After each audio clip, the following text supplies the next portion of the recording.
Hello guys, welcome to my blog. সেদিন ছিল রবিবার। আমরা সকাল 6টার সময় বেরিয়ে পড়েছিলাম আমাদের তুলির টানের আগমনী শ্যুটের জন্য। দেখতেই পাচ্ছ কত জিনিস নিয়ে আমরা সকাল সকাল বেরিয়ে পড়েছিলাম। ছিল আমাদের সাথে রাকেশ। সেদিন আমাদের লোকেশন ছিল বালিতে। আর এই যে আমরা বেরিয়ে পড়েছি বাইক নিয়ে। সেদিন আমাদের মডেল ছিল তথাগত, এবং তার আগের রাত থেকে ছিল তার অসম্ভব জ্বর, চোখ মুখ দেখে বোঝাই যাচ্ছে। তাই যেতে যেতে আমরা দাঁড়িয়ে পড়েছিলাম একটা ছোট্ট টি ব্রেকের জন্য। ফ্লোরে পৌঁছেই লাঞ্চ সেরে আমি তাড়াতাড়ি শুরু করে দিয়েছিলাম মেকআপ। যেহেতু এটা ওর মডেল হিসেবে প্রথম কাজ, তাই ও ভীষণভাবেই নার্ভাস ছিল, তার ওপর জ্বর। কিন্তু যখন সবার সহযোগিতা ও পরিশ্রম থাকে, যে কোনো কাজই ভালো হয়ে ওঠে।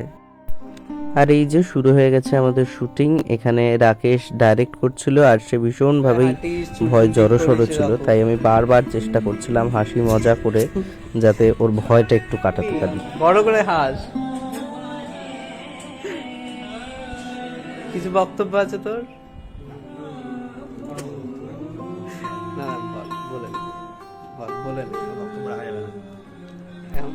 যখন আমাদের কাজগুলো কাছের বন্ধুদের নিয়ে হয়, তখন তার মধ্যে আর শ্রম থাকে না, তার মধ্যে আর ক্লান্তি থাকে না। হাসি মজা আড্ডার মধ্যে দিয়ে কখন যে 4 ঘন্টা 5 ঘন্টা কেটে গেল, সেদিন আমাদের মনেই ছিল না।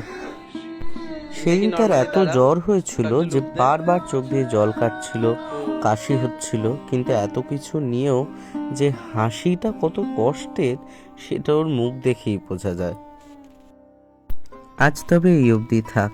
এই কাজগুলিতে আপনাদের অনেক ভালোবাসা পেয়েছি, এবং আগামী দিনে আশা রাখি আপনাদের আশীর্বাদে আবার দেখা হবে নতুন কোনো কাজ নিয়ে। ততদিন অবধি স্টে টিউনড। দেখা হচ্ছে পরের ব্লগে।